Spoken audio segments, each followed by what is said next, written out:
गुरु प्यारी साध संगत जी, मैं नवनीत वर्मा तुहाडे अपने चैनल गुरु बंदगी दे विच तुहाडा स्वागत करदा हाँ।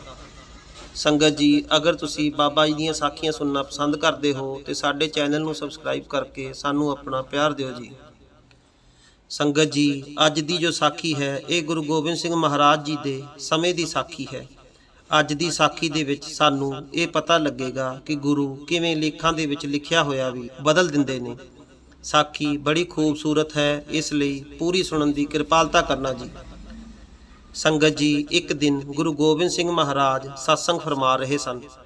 संगत दे विच उन्हां ने दस्सिया कि लेखां दे विच लिखिया होया होवे वो कोई नहीं मिटा सकता। जो तुहाडे लेखां दे विच लिखिया है वो तुहानूं मिलेगा ही मिलेगा, ते जो नहीं लिखिया है वो नहीं मिलेगा। जो कर्म असी करते हाँ उन्हां दा भुगतान भी सानूं ही देना पैंदा है।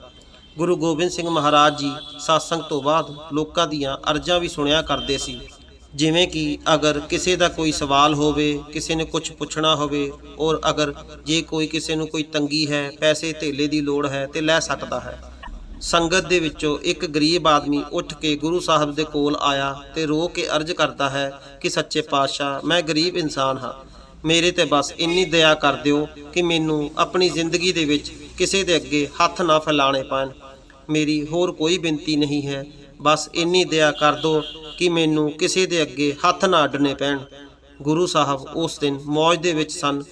उन्होंने उनके सिर के उत्ते हथ रखिया ते बोलिया कि जा, अज तो बाद सारी जिंदगी तेनू किसी दे अगे हथ नहीं अड्डने पैणगे।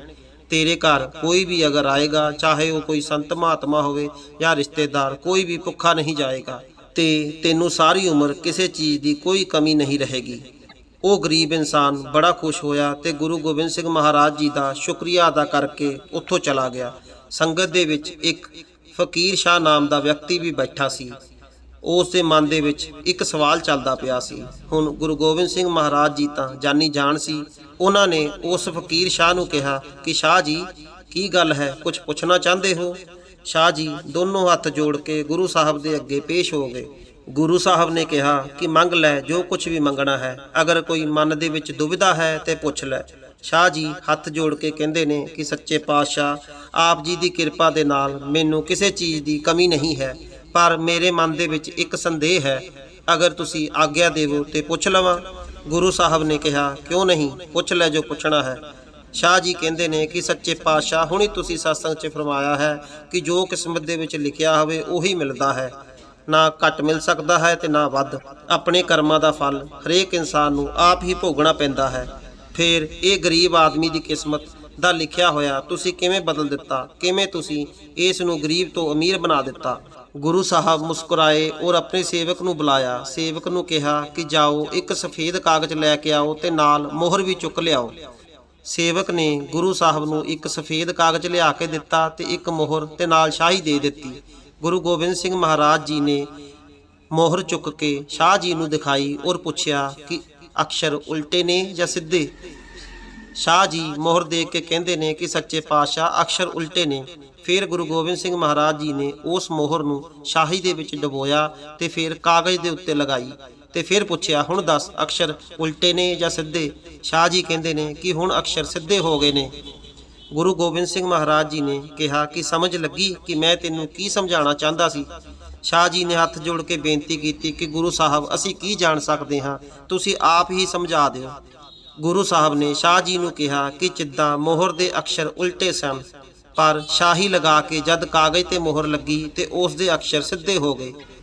इसे तरह इंसान की किन्नी भी किस्मत उल्टी क्यों ना होवे, अगर गुरु रूपी शाही उस नूं लग जावे ते उस दी उल्टी किस्मत भी सीधी हो जाती है। इसे लई पलटू साहब फरमाते ने कि पलटू लिखा नसीब का संत देत हैं फेर। अगर किस्मत नूं कोई बदल सकता है तो वह सिर्फ सतगुरु है, गुरु है। हज़ारां ही कहानियां इतिहास दे विच दर्ज ने जिहदे विच गुरु साहब ने किस्मत दा लिखिया होया भी बदल के दिखाया है। बाणी एक जगह फरमान करती है कि तीन लोक नो खंड में गुरु से बड़ा न कोई, करता करे न कर सके, गुरु करे सो होए। करता करे न कर सके भाव वो परमात्मा भी तुहाडी किस्मत जो लिखिया है वो बदल नहीं सकता। गुरु करे सो होए, ਪਰ ਜੇ ਗੁਰੂ ਚਾਵੇ ਤੇ ਕਿਸਮਤ ਦਾ ਲਿਖਿਆ ਹੋਇਆ ਵੀ ਬਦਲ ਸਕਦਾ ਹੈ। ਇੰਨੀ ਪਾਵਰ ਹੁੰਦੀ ਹੈ ਗੁਰੂ ਦੇ ਵਿੱਚ। ਕਹਿੰਦੇ ਨੇ ਕਿ ਇੱਕ ਵਾਰ ਬ੍ਰਹਮਾ ਜੀ ਜਦੋਂ 4 ਵੇਦ ਲਿਖਦੇ ਪਏ ਸੀ, ਚਾਰੇ ਵੇਦ ਲਿਖਣ ਤੋਂ ਬਾਅਦ ਉਹਨਾਂ ਕੋਲ ਸ਼ਾਹੀ ਫਿਰ ਬਚ ਗਈ। ਬ੍ਰਹਮਾ ਜੀ ਉਹ ਸ਼ਾਹੀ ਲੈ ਕੇ ਭਗਵਾਨ ਦੇ ਕੋਲ ਚਲੇ ਗਏ ਕਿ ਇਸ ਬਚੀ ਹੋਈ ਸ਼ਾਹੀ ਦਾ ਭਗਵਾਨ ਹੁਣ ਮੈਂ ਕੀ ਕਰਾਂ। ਤੇ ਭਗਵਾਨ ਨੇ ਕਿਹਾ ਕਿ ਇਹ ਸ਼ਾਹੀ ਤੂੰ ਸੰਤਾਂ ਨੂੰ, ਗੁਰੂਆਂ ਨੂੰ ਦੇ ਦੇ, ਤਾਂ ਕਿ ਜਦ ਵੀ ਉਹ ਕਿਸੇ ਦੀ ਕਿਸਮਤ ਨੂੰ ਬਦਲਣਾ ਚਾਹਣ ਤੇ ਬਦਲ ਦੇਣ। ਸੰਗਤ ਜੀ, ਰੱਬ ਦੀ ਗੱਲ ਗੁਰੂ ਮੋੜ ਸਕਦਾ ਹੈ, ਪਰ ਗੁਰੂ ਦੀ ਗੱਲ ਰੱਬ ਨਹੀਂ ਮੋੜ ਸਕਦਾ, ਕਿਉਂਕਿ ਗੁਰੂ ਦੇ ਕੋਲ ਨਾਮ ਦੀ ਬਹੁਤ ਵੱਡੀ ਪਾਵਰ ਹੁੰਦੀ ਹੈ। ਉਹ ਨਾਮ ਜਿਸ ਦੇ ਨਾਲ ਖੰਡ ਬ੍ਰਹਮੰਡ ਬਣੇ, ਇਹ ਸਾਰੀ ਕਾਇਨਾਤ ਬਣੀ।